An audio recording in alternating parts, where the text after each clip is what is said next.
akan berdiskusi.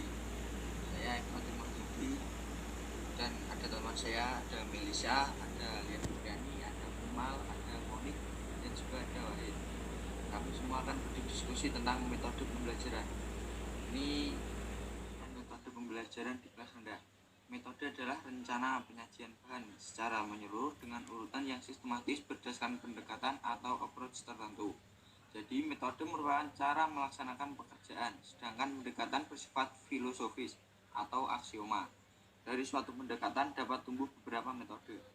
Metode pembentukan kebiasaan atau habit formation adalah metode yang berorientasi pada proses.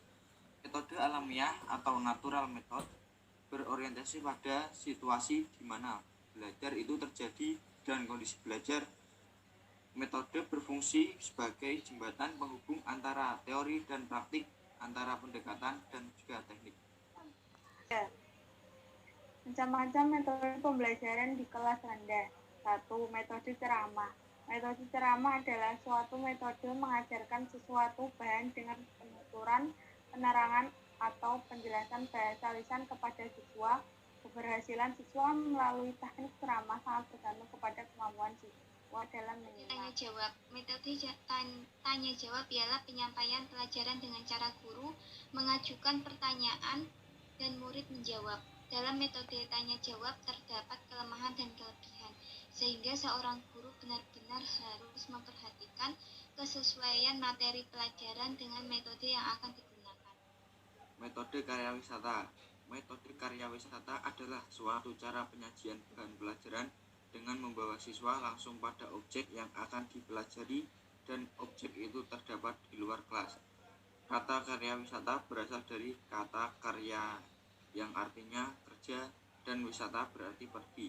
Dengan demikian, karya wisata berarti pergi bekerja atau berpergian ke suatu tempat untuk bekerja. 5. Metode eja. Metode eja adalah belajar membaca yang dimulai dari mengeja huruf demi huruf. Pendekatan yang dipakai dalam metodenya adalah pendekatan harfiah. Siswa mulai diperkenalkan dengan lambang-lambang huruf. Metode kerja kelompok.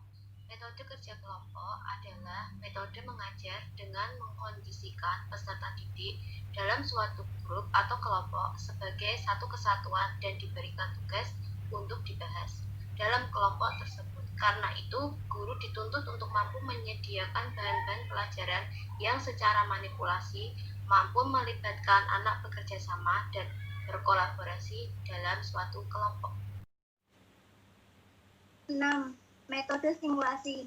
Metode simulasi adalah satu metode pelatihan yang memperagakan sesuatu dalam bentuk tiruan atau imakan yang mirip dengan keadaan yang sesungguhnya.